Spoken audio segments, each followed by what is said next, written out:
Um, Welcome everybody. This is the second Ag Drought Cooperators meeting. We really appreciate everybody being here today and joining us. The first brief announcement I have is that we're going to be recording this meeting, and then on our drought page, there'll be a link there for anybody that wants to view this later on. So now I would like to pass it over to our Commissioner of Ag, Kate Greenberg. Great, Kate. Sorry, Kate. Thanks so much, Robert. And I just want to first off say welcome, everyone. Thank you all so much for being part of our Drought Cooperators crew. Of course, it's a lot going on out there across Colorado Ag, and just so important that you all are willing to spend time getting together for these meetings. And of course, thank you to Robert and Marissa for leading this effort and taking the time to organize all of us. Really want to say, this year is already starting off as a very tough year for folks. I don't think I need to emphasize that anymore for the folks on this call. We are very much focused on understanding impacts in the field, just as we have been in previous drought years, communicating what resources there are available, and then really focusing on our human resources, on our relationships, making sure we're checking in on each other.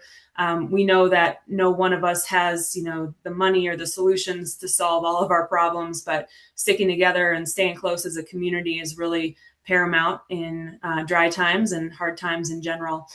So I want to say thank you too for just investing in relationships when times are good and continuing to invest in relationships when times are drier and more complicated as they are now. I'm looking forward to joining our partners at Colorado Water Conservation Board on their drought tour next week. Appreciate all the effort going on in the Colorado Drought Task Force. I think we're going to see some continued activity through the task force as we continue just to see the conditions that we have. And I want to say thank you to our guest speakers today, especially, Russ, thank you for joining us, and hopefully see you next week as well. And many other folks who are going to kind of continue to provide context for the conditions we're dealing with this year. So just know that, obviously we've got just amazing team at CDA who's not only doing this work as sort of a day job, but living this work on farms and ranches, as Robert knows well. And so just know that we're standing here alongside all of you in ag and your members, if you're members of associations, and appreciate all of our partnerships that really do make a difference when times get tight like they are right now. So with that, I'll hand it back to Robert and Marissa, and just thanks everybody for being on. Thanks, Commissioner Greenberg, for joining us this morning. I really appreciate it. As a reminder, when we first envisioned this group, it was really to be an opportunity to make connections with what everybody is doing around to help our agriculture communities across the state, and to look for possible ways that we can really collaborate. And then also to identify the gaps of information and see how we can collectively help to fill those needs. And lastly, to be adaptive and responsive to the conditions that we face. So we'll start off this session with really taking public comments, if there are any public comments.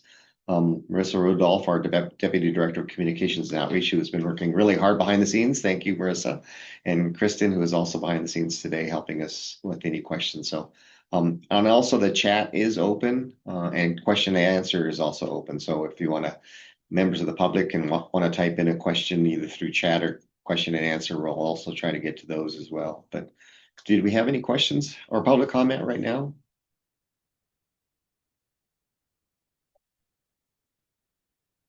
Doesn't look like we did. Marissa, did we have somebody that submitted a question early on with the registration process?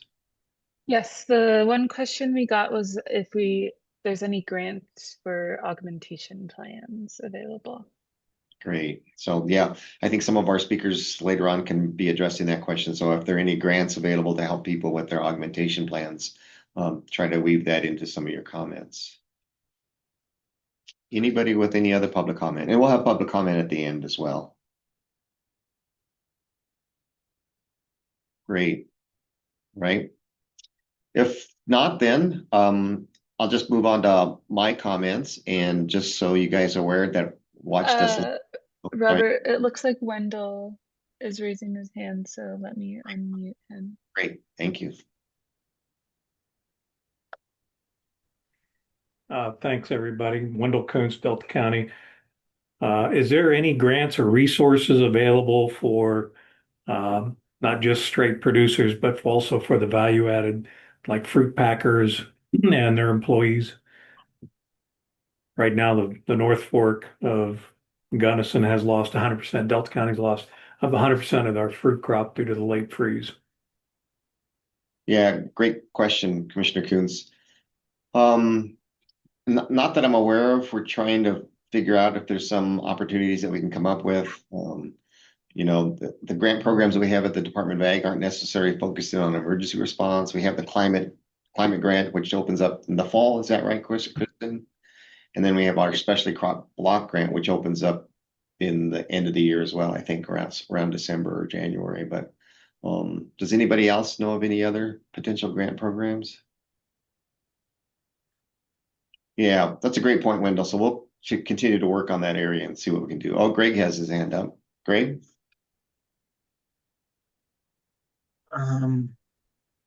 Great. Yeah. Oh, sorry about that. There's an odd grant program that, to be honest, I don't really understand that well, Wendell, and I can send it to you. The USDA has something called this it's a rapid response emergency grant, and it's often been used, and they emphasize working with extension, and it's been used a few times, like after hurricanes in areas when industries have been impacted. I'll send that your way if you want to take a look at it. But yeah. Great. Thanks, Greg. Yeah, if you could also copy us in on it, and you can add it to our drought webpage. Any other comments? Thanks, Wendell. Great. All right. Next up then, just from my report, is a couple of reminders.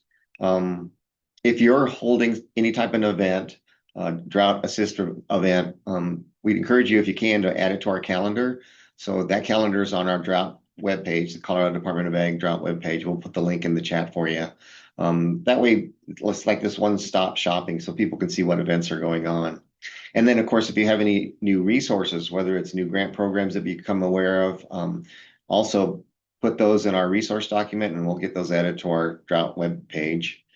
And then also be sure to submit any impacts on our drought webpage as well. We have a link there for anybody that wants to provide us information about impacts that they're feeling from the drought. I think this will be important as we're moving forward, especially in the discussions that we'll have coming up with Russ. I think those will become really important. And then also our emergency program at the Department of Ag really has a social media account that they're really pushing out information about emergency preparedness as well as emergency response. So if you want to engage that way, there's a lot of valuable information going on there. And then lastly, the Drought Task Force will be next Tuesday in Winter Park in the afternoon. I'll be attending that. And I mean, next Monday, sorry. The Drought Task Force is on Monday in the afternoon, and then the drought tour is on Tuesday. But I really want to say a special thanks to Commissioner Tony Haas, Los Animas County Commissioner. I'll actually be going to Colorado Counties Inc., where he's offered up. We're going to be showing the legacy film, The Mental Health in Colorado's Modern Day Agriculture, at CCA's opening session there, and really appreciate that. So Chad Reznicek and I will be presenting there. Really, thanks so much, because as we know, behavioral health is really going to be important this year, and as you all know, that's one of my soapboxes. So now I'm going to pass it off to Greg Peterson for an update from Greg. Great. All right. Well, thank you, Robert. I'll be brief. Just a couple of resources, information out there. This past Wednesday, we had a webinar on ELAP, which is FSA program that can help cover up to 60% of the costs of trucking additional water, also buying additional feed, and also moving livestock more than you normally have to, all due to drought. We have those videos up on YouTube. I will put them in the link. There's the whole thing is, if you want to learn everything you know about ELAP, there's an hour and a half video. If you want to focus just on those using ELAP for those three aspects, there's a 30-minute video, and I'll send both of those. And the big part of that is maintaining documentation. Right now is when you need to be keeping documents, receipts, and you won't be applying until the beginning of next year. So, and that if that's something you need help with, please reach out. But that is a program out there that can help with resources. I'll mention this again. Been working with the Colorado Potato Administrative Committee. They have an excess of cold potatoes, and we have a deficit of feed. And we are trying to partner people who are looking for additional feed and getting rid of these. All you have to pay is the trucking. The potatoes are free. We've already got one livestock operation in Delta County. Hopefully, got a dairy up in Weld County that'll be using it soon, just as something that might be of a benefit to people. And then I think just the one thing that I've been hearing quite a bit that I just wanted to share is in the cattle industry. Just I'm hearing about large sale barn numbers. People just starting to be worried that this could cause I'm hearing the phrase structural change in the industry, and that a lot of people might take the opportunity to just leave the industry because it's going to be really hard to get back in. The high cattle prices are nice when you're selling them, but it makes it very difficult to get back in and build up a herd. And talking to a lot of people I know, just that they're down 50, 25% from where they were 5 years ago in their herd size.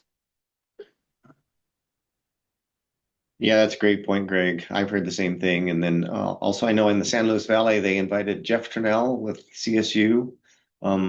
He's got this business calculator where you can input your costs and what you can get for your cattle, but then also what it's going to cost you to get back in to help producers make a somewhat informed decision about that. Because you're right, it's a tough decision of if you get out, if you want to get back in, it's going to be awful expensive as well. So.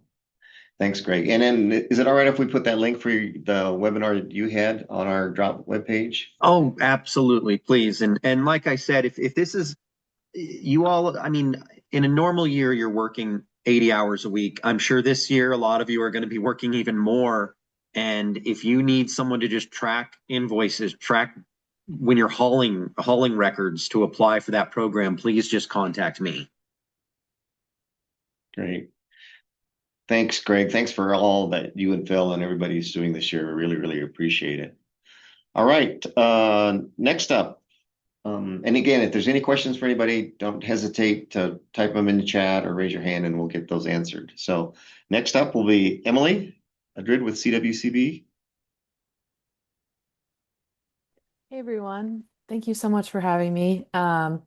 I am in place of Nora today, but I really appreciate the invitation to be here.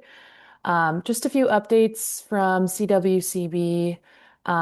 First, I just want to start off with the plugging the Water Conditions Monitoring Committee.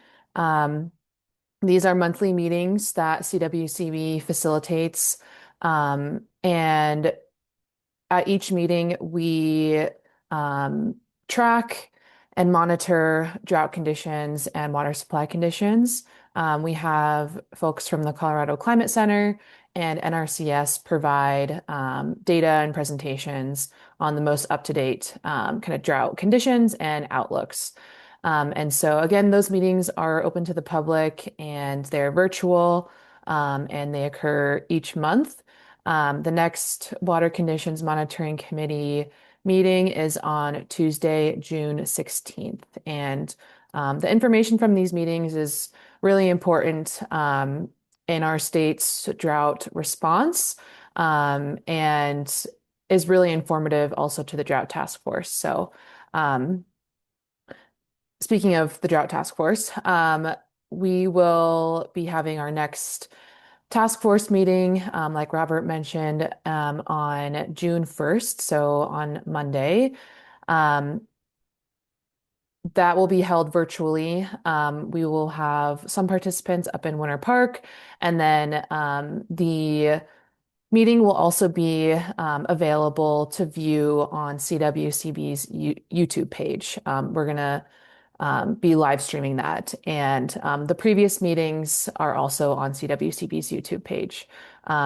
Just as a reminder, the governor activated the Drought Task Force on March 16th.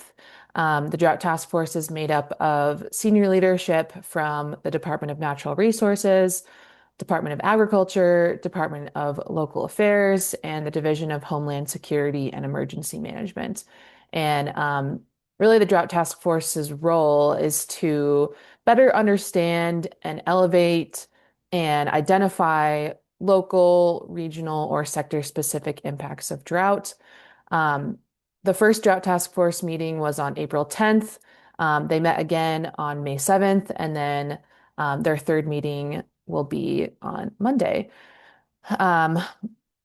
We've been doing a lot of interagency coordination, thinking about the impacts of this drought on the municipal sector, agricultural sector, and then also for wildfire risk. We've been looping in the Division of Fire Prevention and Control. There have been really great resources for wildfire preparedness and helping us with kind of aligning our messaging on the connection between drought and wildfire. Next is the drought tour. CWCB has been planning and coordinating a drought tour that will be held kind of in conjunction with the Drought Task Force meeting. It'll be next Tuesday on June 2nd. The tour aims to offer a firsthand look at kind of the complex and wide-ranging effects of this year's snow drought in the Colorado River headwaters area.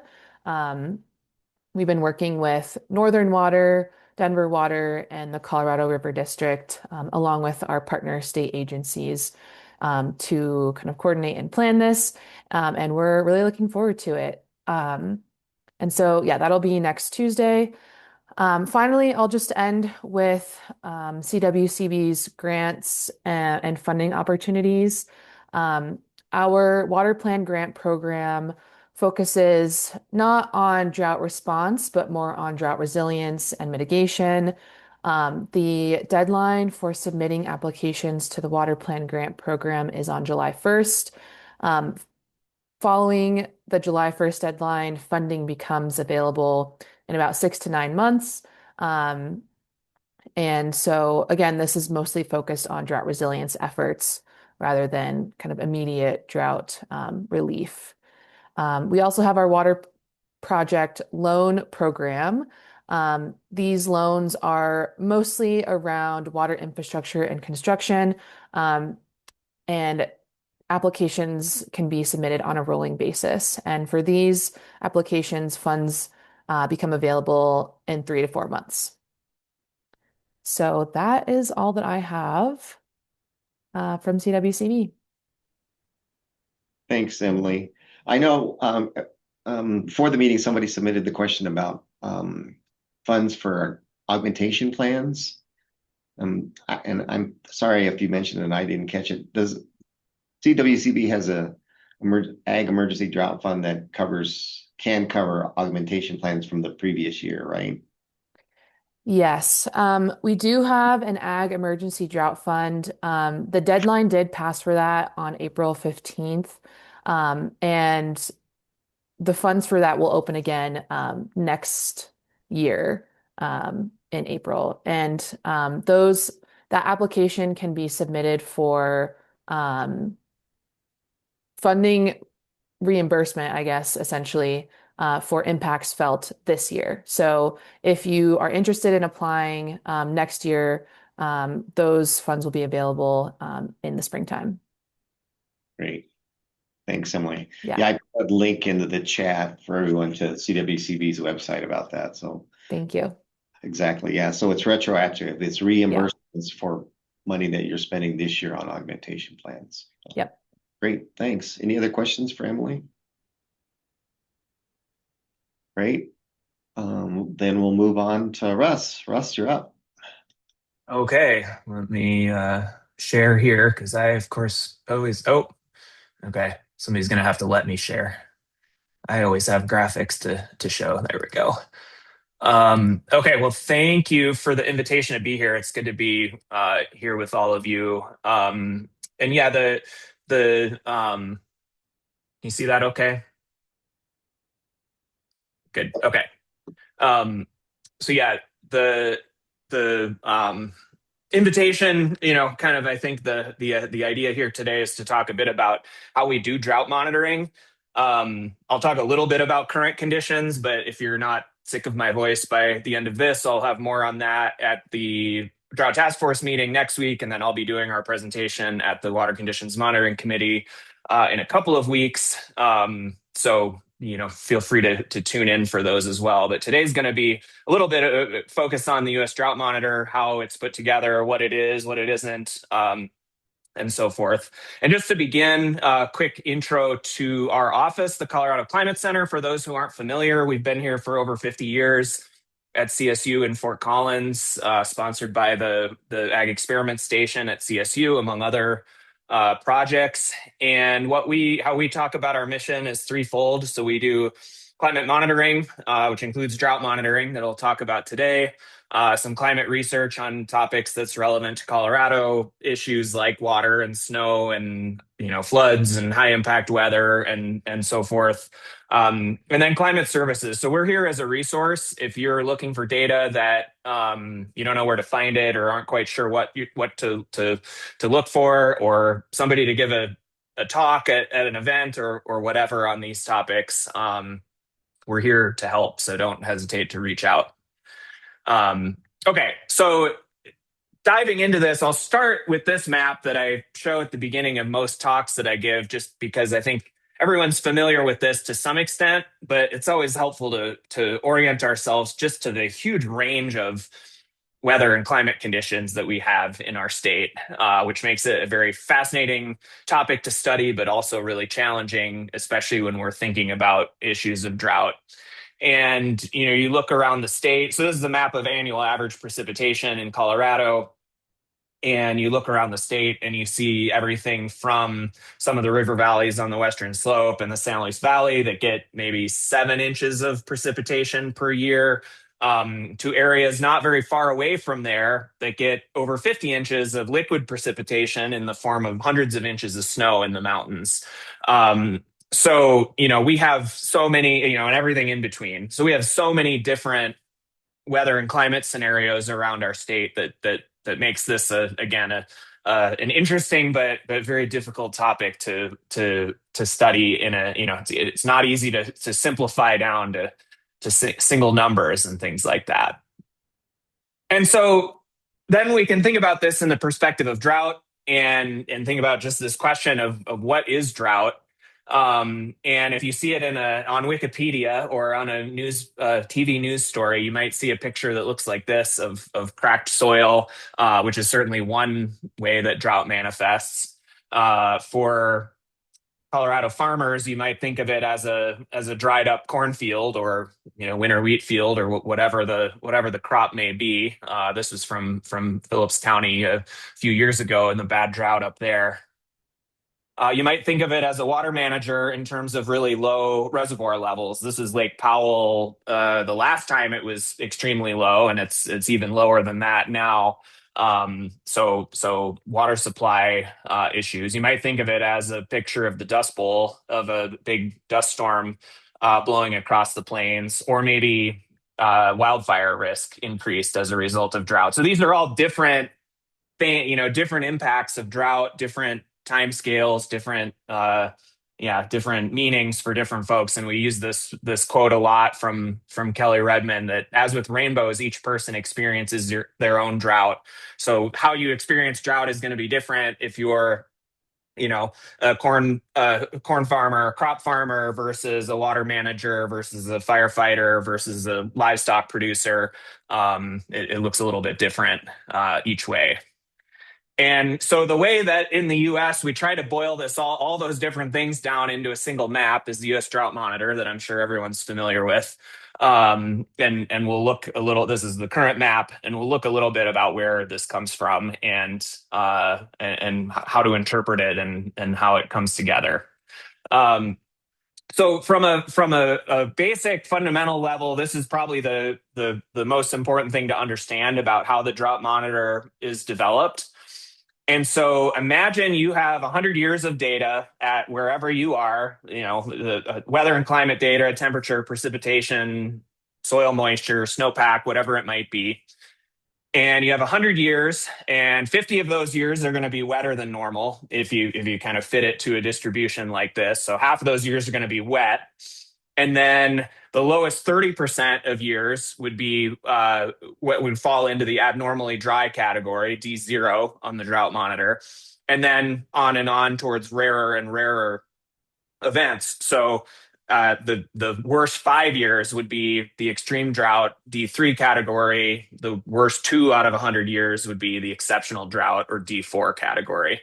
Now this is overly simplified because this assumes we have long data records everywhere, which we don't necessarily.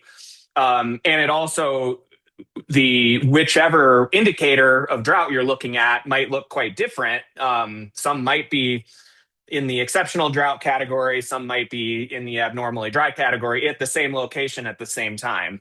And so we'll look at some examples of that as we go here. But what are some of those indicators? Of course, precipitation is generally the first thing we would look at in terms of drought monitoring. But in the winter, it's snowpack. It's going to be stream flow on the rivers. In the summer, especially, it's evaporative demand. How thirsty is the air for water? And then that has impacts on soil moisture and vegetation. Reservoir levels fall into this as well. So those are all different indicators. Kind of for our use, we put a whole slew of these indicators on our drought page, which you can always go to and visit. One thing we want to work on is get more like explainers of these different indicators. Some of them will be obvious, like how much rain fell in the last week, but some of them maybe not as clear what they represent if you're not looking at them all the time. But don't hesitate to ask if something's not clear on that as well. Okay, so that's kind of the information we use in the general structure of the drought monitor. And then I'll try to clarify some important points about how the drought monitor comes together and some of its strengths and weaknesses. So first and foremost, it's data driven. It's based on that rarity of occurrence. How, are the current conditions in the worst 5 percentile of years historically, or only the worst 20 percentile, and that sort of thing. So it's driven by the data first and foremost, but the impact reports are really important for local context because there's not data everywhere. Sometimes the data doesn't tell the whole story of how bad things are getting in a particular area. So that local input and on the ground insights are something we pay a lot of attention to as well. But the phrase that gets used in the drought among the drought monitor authors is convergence of evidence. So it's trying to find where those different drought indicators are pointing in terms of what the category should be. So you might have one indicator that looks really severe and another not so much, and you try to find how that comes together. And I'll give an example of that in a minute or two here. So again, based on how rare the conditions are for each area, for each location at whatever time of year it is. It's not a forecast, so it causes some confusion sometimes. And it's also, the timing is important to know about. So for each week's map, the data is considered up until Tuesday morning, and then the map comes out on Thursday morning. So it's sort of between, Tuesday and Wednesday, the authors and the various contributors are kind of scrambling to look at all the data and then get the map out Thursday morning. But this does mean that you get kind of strange situations sometimes, like what happened this week. Parts of southeastern Colorado, wake up Thursday morning and the drought monitor is showing even worse conditions, and you just had the wettest day in months on Wednesday. So what are these idiots looking at? It just rained an inch and now it looks worse on the drought monitor. That's because that rain happened on Wednesday after the cutoff, and that'll be considered next week. And then in terms of it not being a forecast, another thing that's important is that we all know that if the snowpack in the mountains is low, like it was this year, that the river flows in the spring and summer are going to be bad. Like, we all know that on this call, but the drought monitor may not reflect that until the stream flows are actually bad later in the summer. So this is one kind of challenge there, is that the drought conditions on the eastern plains, even though they're going to be, or on the western slope at the lower elevations, there are going to be impacts from the low snowpack. But until the river flows are actually low, it may not show up as on the drought monitor in that location. So that's just another kind of challenge with this product. Short-term and long-term conditions, as I alluded to, are often very different, which makes it hard to pick a category on a single map. And where this gets really hard is like what we had this spring is a flash drought in March and April, where conditions went from not so bad to really bad in a hurry. And this doesn't always get reflected right away on the drought monitor, which is something we all, I think, want to make better, but how to do that is still a topic of discussion. And then lastly, as the drought monitor came about in the early 2000s, it was never meant to be used for these high stakes financial decisions like USDA relief payments for livestock producers. But that is how it is being used, and big decisions are being made based on it. So we understand that the stakes are high to get it right. Okay, so I'll show an example here that just illustrates some of these challenges. So this is from a Cooperators observer near Hayden in Routt County, Northwest Colorado. This is their condition monitoring report from late last weekend. And Routt County, Northwestern Colorado has had a really good, end of April and through May. Finally got some precipitation, and things have been fairly cool and wet after what was a historically warm and dry winter in that area.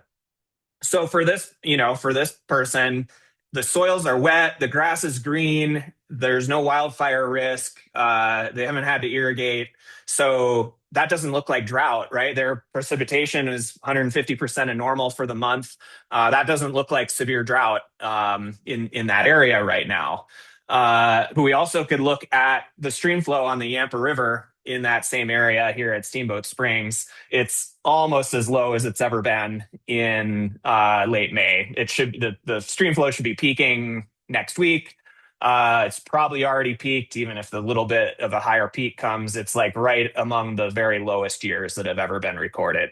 So that it's at the second percentile, which would correspond to D4 drought based on the stream flow. So, this is the thought experiment. What's the status of drought in this part of Routt County right now?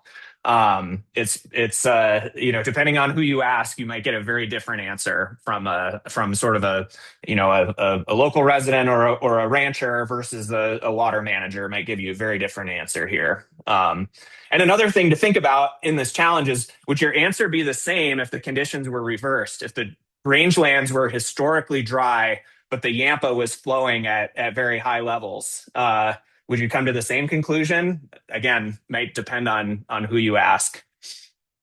So this is what the current drought monitor does look like for Colorado.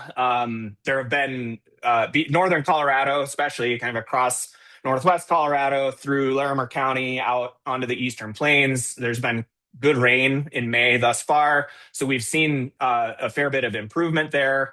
Other parts of Colorado have worsened during this time, especially in like the San Luis Valley. We've still got, even though we've seen some improvements, we've got severe or worse drought still in more than 77% of the state as of Tuesday. Maybe those conditions improve a little bit next week with the good rain on the plains the last couple of days, but we'll see. So, and this is the change over the last 4 weeks. So again, we've seen improvements in those areas across northern Colorado and places that got heavy thunderstorms on the eastern plains. Conditions have worsened in the San Luis Valley, especially where it's been continued to be very dry, and then in parts of southeast Colorado that have missed out on those recent storms. And then, as has come up many times, the other thing that's been a challenge this year is just how warm it's been. So precipitation is not telling the whole story. It's been record warm for the water year. May has been a bit better, closer to average, but December was so warm, and February, March, even most of April. So the temperature, in addition to the precipitation, has been a big challenge. But May has been, in many areas, May has been quite good so far. We got spots with 4 or 5 inches of rain in May, which has been very welcome. But other places that have missed out on that and so forth. Okay, so well, this is just my quick advertisement that I always include for Coagmet. This is the Ag Weather Network, automated weather stations around the state. We've just installed a few new stations on the West Slope, and you can see where the stations are there. So if you are looking for data in your area, especially most of the stations are in the ag production parts of the state, so just kind of pitching that as a resource that might be handy if there are stations near to you. And then how can you contribute? What can you do to help make this process better? So number one is join Kokoraz if you're not, and if you live in a place where you have a good spot to put a rain gauge. As well as past the 25th anniversary was a few years ago. We're getting close to the 30th anniversary of Kokoraz. The Community Collaborative Rain, Hail, and Snow Network was founded by my predecessor, Nolan Duskin. You put rain gauges like that in your backyard or your field or wherever it makes sense and report the precipitation each day. And it's extremely valuable data. One of the model observers is Billy Barr up in Gothic, who's been doing this for 50 years. It's really hard in Gothic with all the snow that they get there. So if you're at lower elevations, it's much easier to participate.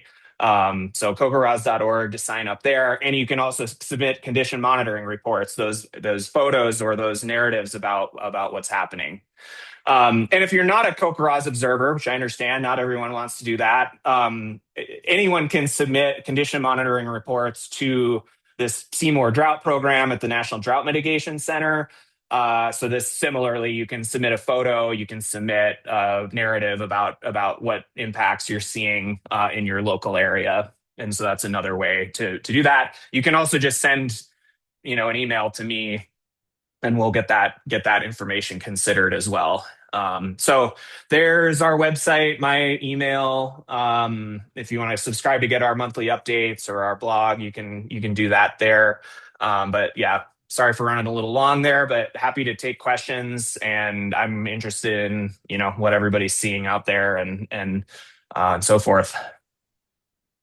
Great, thanks so much, Russ. I don't even know this. Who does the drought monitor? Yeah, I probably should have mentioned that too. So each week there's an author of the National Drought Monitor. There's a collection of people. Some work for NOAA, some work for USDA. NASA just got involved. A couple of university folks, I think. So that's the national author each week. But then each state, or many states at least, provide their own local input. So our office is the coordinator of that for Colorado. So we, get input from National Weather Service, from NRCS, from whoever, and incorporate those other impact reports as well, and make suggestions each week of here are maybe what the changes should be that week, and send that to the national author. They don't have to take our suggestions.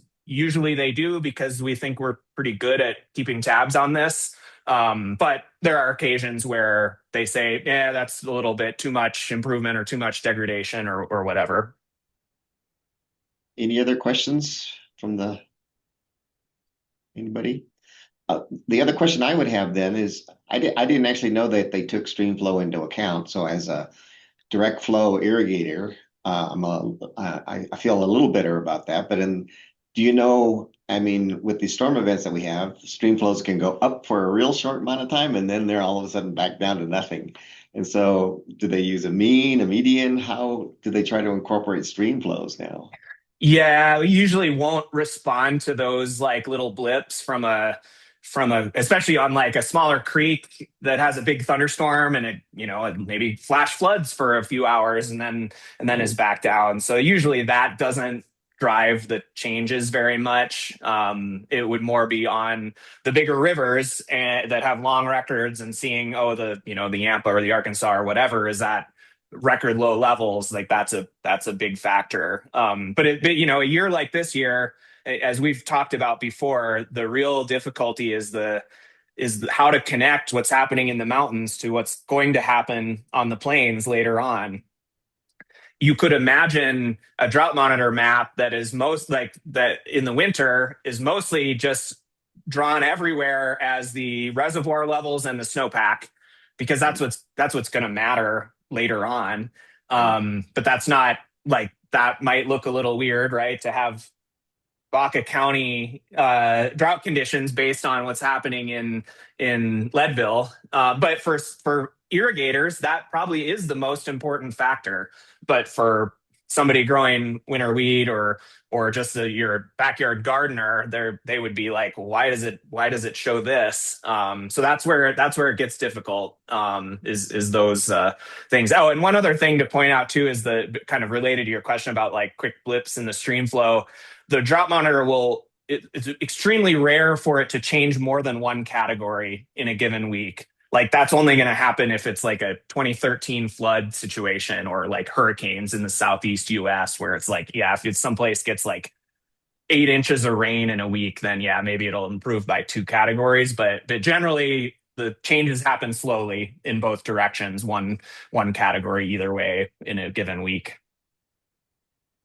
And another thought that came to mind was, do they consider diversion records at all? Because I mean, when you were talking about how you're comparing it to historical conditions, sure, I could send you a picture today of it's dry, but maybe that's the normal condition for me that type of year. So maybe diversion records would show that, wow, we're really pulling really senior water rights this year compared to, most years. Yeah, I think that's where, someone like you telling that story is helpful and important, because I think, like stream flows generally, you'd look at like the naturalized flow in comparison. But, for someone like you that's been doing this for a really long time to say, we've never seen the water, a call on the river this early or whatever it might be, like that's relevant impacts that doesn't really show up in any data directly. So that kind of thing is good to know. I mean, or like, I have this stock pond and I've been farming here for 40 years and it's never been dry and now it's dry. Like those kinds of things are hard to measure, but though that's where those impact reports are really helpful. Great. Thank you. Anybody else have any questions? I'm monopolizing the time. Sorry. I really appreciate this. I guess should be another plug for why to be a part of Cooperators, is because you're building that history then over time too. Exactly. Yeah. And we look at those, those monitoring reports every week too. So that's, if you are a Cooperators person, put those in. You don't have to put them in every day or anything, but once a week, once every couple of weeks, it's really helpful. And now you can upload photos there, which is a fairly new capability. So that's, and even if it's not really showing drought, it's just kind of nice to see those photos. People have cool cloud photos or, or hail or whatever it might be. That's not as nice, but exactly. Yeah. Our phones are right there. So documenting things with pictures is so easy. James Henderson has asked, of course we take reservoirs into consideration, but aquifer levels, are they considered? Yeah, that's a great question, James. It's harder to so yes, that is considered, but groundwater data and aquifer data is a lot harder to come by. So in principle, yes, that is part of the equation, but it's not as easy to find that local kind of data on groundwater and aquifers. And obviously aquifers change on a much longer time scale than a reservoir up in the mountains. But yeah, I mean, I think that's another one where if you have local information and local insights on that, it's always helpful. Yeah, I know that's one of the messages that I've been getting across too, is that, there's so many augmentation plans, and so many of those are, the time that the water normally would hit the river would be 7 years from now, 7 or 8 years from now. So those shortages that we're going to feel this year could have impacts 7, 8 years down the road because there's no water to fill those augmentation plans. Any other questions? I really appreciate that, Russ. That was very helpful, and we'll continue to gather our impact stories and pass them along to you as well. Yeah, please do, because we definitely look at all of that, and we don't have data everywhere. We can't be everywhere, so knowing what you all are seeing on the ground is always super helpful. Yeah, and thanks again. Like I said, your website's really amazing. I put the link to your Climate Center Drought webpage, and I'll also look up the Seymour page, or if you could have it, you Oh can. yeah, I'll find that link once I If you can find it, stop sharing here, and yeah. And then Marissa, maybe we can add those links on our website if we don't already have them on our website as well. Great, thank you. All right, moving on. Taylor with the Colorado Farm Bureau. Good morning, everybody. I have three things for you today. Well, I'm Taylor Szilagyi. I'm the Executive Vice President for the Colorado Farm Bureau. I'm really glad to be here and a part of this group. I've got three things for you today. The first is an update.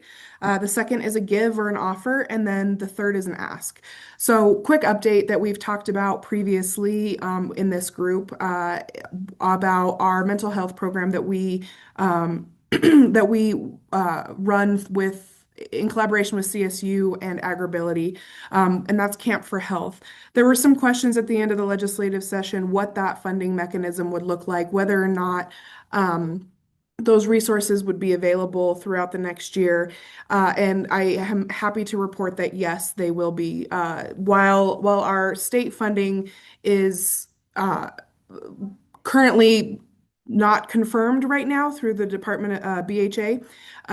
We are still working and thankfully have some resources both through CSU and AgNext as well as, or not AgNext. You can see where my brain have been this morning. I apologize, Agribility, as well as through the Colorado Farm Bureau. And so we're really excited about being able to offer this service continuously through what we know is going to be an incredibly difficult year.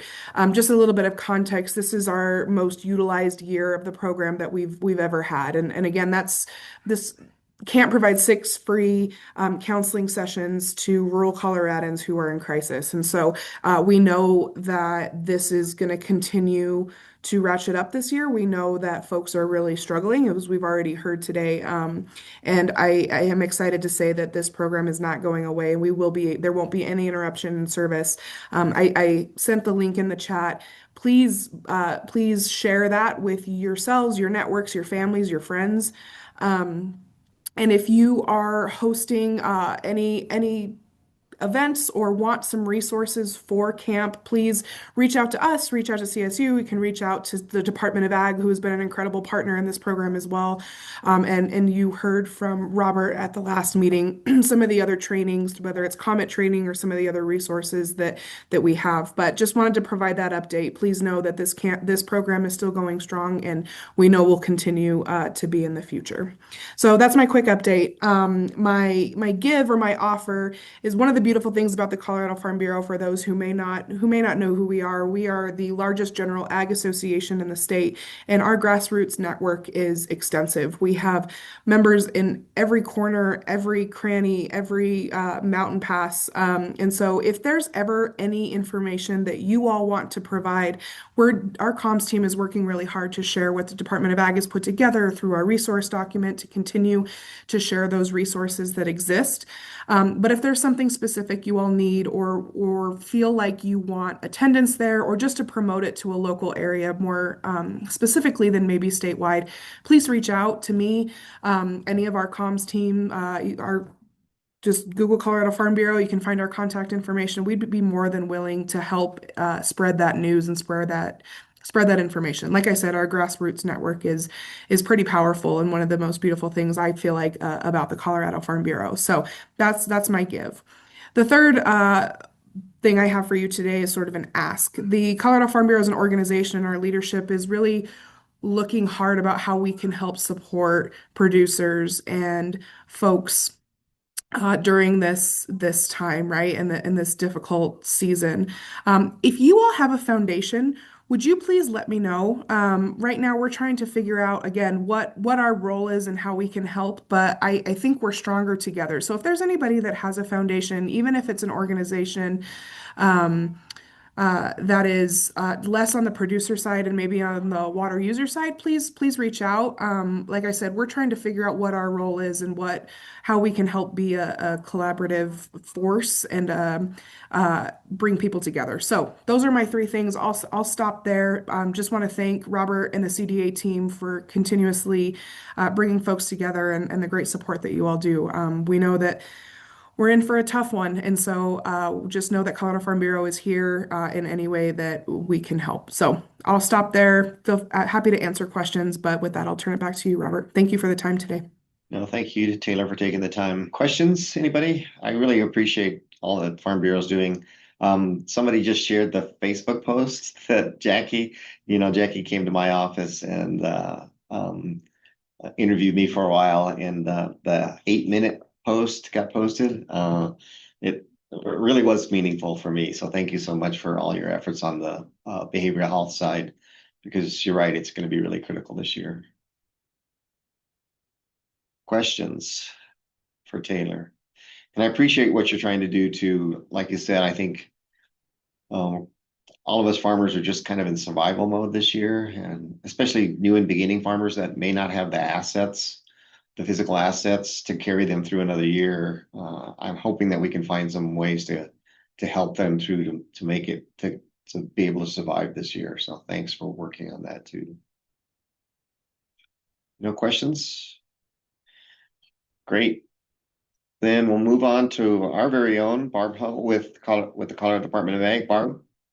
Thank you so much, Robert, for having us on. My name is Barb Howe, and I'm with the Markets Division here at the Colorado Department of Agriculture. Danielle Trotta is our program manager, and she's also on. We are the group that puts out the hay directory, and so that's been a major focus for us right now, as we know producers are dealing with potentially very high hay prices, and we don't know really what the hay crop will look like. So what we wanted to update everybody on is that we are going to be updating the hay directory. It will come out generally in August, and we're also going to focus on a digital version. So it'll be easier to search, but it'll also be easier for us to update quickly as conditions change and maybe producers tell us they've got more hay or less hay available than in previous years. So that's one thing we're working on. And we have also been in contact with the Colorado cattlemen. So there's the possibility of us having a group table at the upcoming Colorado Cattlemen's Annual Convention in June. That's 22nd through 24th. And at that table, we would just be able to answer questions and help share resources for producers that are in need or just asking to see what's going on. And we've had interest from our animal health group as well as the CSU Veterinary Teaching Hospital in helping us man that booth. So we're super excited about that as just a way to offer more resources to our Colorado producers. And certainly we're here if you have any questions, suggestions, and we just really want to be a place to go for your questions and to help direct you. So that's really our only update. And I just want to thank you for having us on and giving us this time to update everybody. Great. Thanks, Barb. Would you be able to put in the chat how people can provide their information for the hay directory? Yes, I will make sure that gets in there. Perfect. Great. Thanks. Yeah, that's going to be a big issue. As we've already heard, people are selling off their stock just because of feed issues. And some people that may not have that option, they're going to be really scrambling for feed. So. And hey, Robert, can I just jump in real quick? Yep. Normally the hay directory is printed in August, but since we'll be having a digital version, we'll be able to have that earlier. So we're just putting our hay directory form through comms. And so once we kind of have that all approved and ready, we'll be able to launch it sooner than later so that folks can get what they need quicker. Great, Danielle. Thanks. Yeah, I'm glad that that's going to be adaptable too. And because like you said, you may not know, some people, there may be a storm cell that sits over one area for a while. They could end up with more hay than they originally thought. So I think it's great that we can be more responsive in that way. So thanks. Any questions for Barb or Danielle? Seeing none, we'll move on to Travis, Colorado Livestock Association. Travis? And good morning, everybody. I'm here with the Colorado Livestock Association, but also in Erin Spore's stead with the Colorado Cattlemen. She was unable to join today. Just wanted to pass along kind of where we're at, and similar to Taylor, opening up our network and a commitment as well. So currently CCA and CLA as the two organizations that represent the broadest spread of livestock producers in Colorado. We don't have any current specific drought programs. Obviously, we expect that the drought will affect feed, it'll affect hay, it'll affect corn, and then we expect that will affect all of our cattle and livestock producers from your, behind the front gate, pasture producers to your feed yards and your dairies. So definitely something we'll be watching, and we appreciate what we've heard here today about various resources from this group and getting those opportunities for additional feed and additional hay resources and the like that may not have traditionally been available to our members. That leads into kind of the same thing that Taylor mentioned about the Farm Bureau, having the broad membership that we have between the two organizations. We're more than happy to open up our networks to opportunities, to resources that are coming out of CDA or coming out of other groups like Kawa that Greg runs, and Tara down in the valley with their potato opportunity for feeding.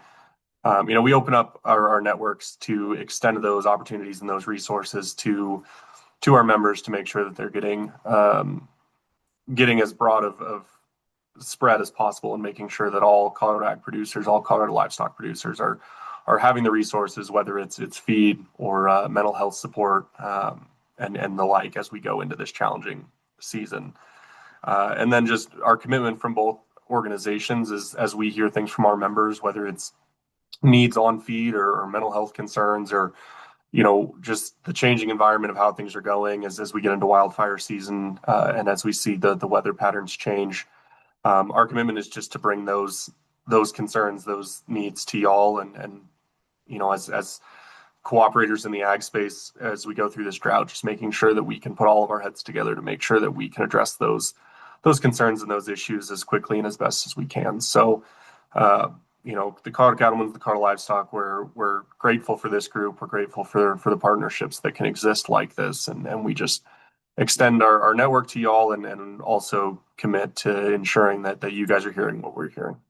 And that's all I've got. I'll go ahead and drop mine and Aaron's contact information in the chat for everybody to have available, and feel free to reach out to either of us at any time.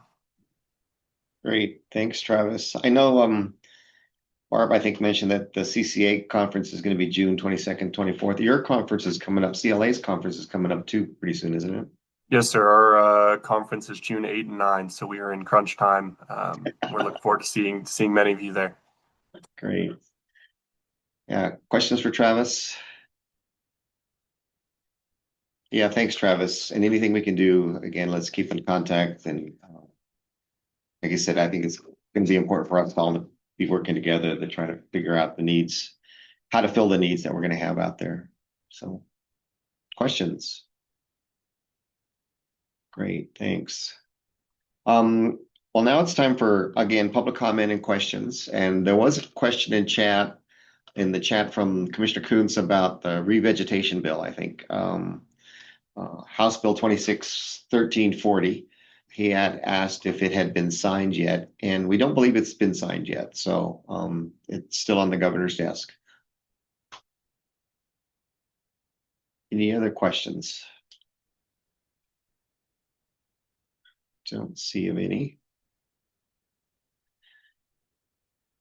Marissa, anything that I forgot to bring up? Like our next meeting? Our next meeting is going to be on June 24th at 10 a.m. We'll drop registration. We'll get emails out and registration.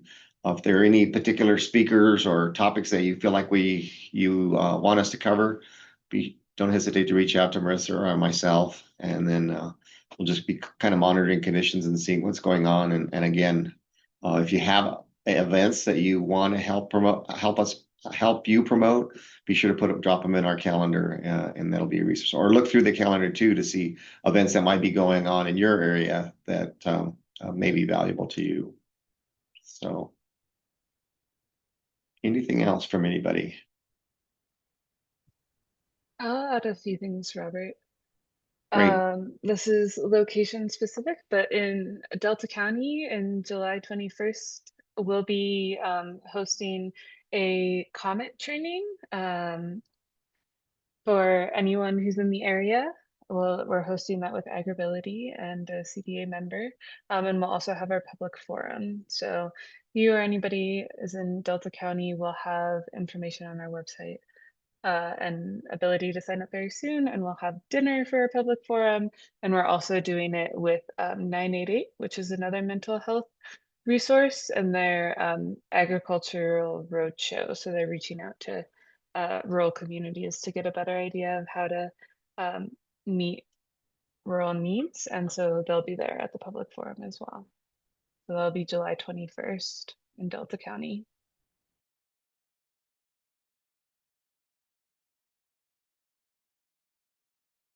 Oh, Robert, you're muted. Thanks, Marissa. Anybody else with any comments, announcements? Hearing none. Great. Well, great. It's nice to have a meeting done ahead of schedule. So we're thankful for that and give you some time back for today. Everybody take care during this tough time. And if you ever feel like you need anything, don't hesitate to reach out to us here at the Department of Ag. We really are here to serve our agricultural community. So thanks, everybody. And thanks, Russ, for your presentation today. We really appreciate it. And thanks, Barb, Taylor, everybody. It was really valuable information. Bye. Thank you all. Thank you.